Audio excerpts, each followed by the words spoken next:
Ito, anak. Ito naman ang tanong ko. Anong masasabi mo kay Papa Atan? Wala. Wala. Bakit wala? Wala lang.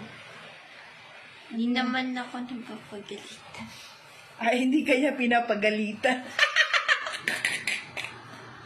Wala kang masabi kasi hindi kanya pinapagalitan. Yo, di ba napagsasabihan ka rin naman minsan? Pero hindi nga lang tulad ko na ano. Yung sumisigaw.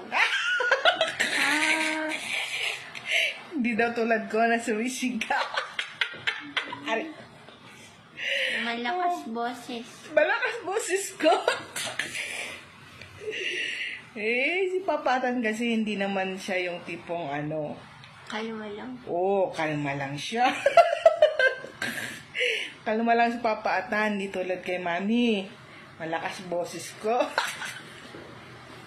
Umisigaw daw ako. Ano? Yun lang masabi mo?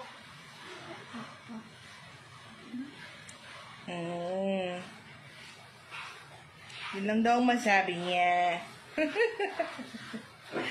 Ayan na si Papa Atan.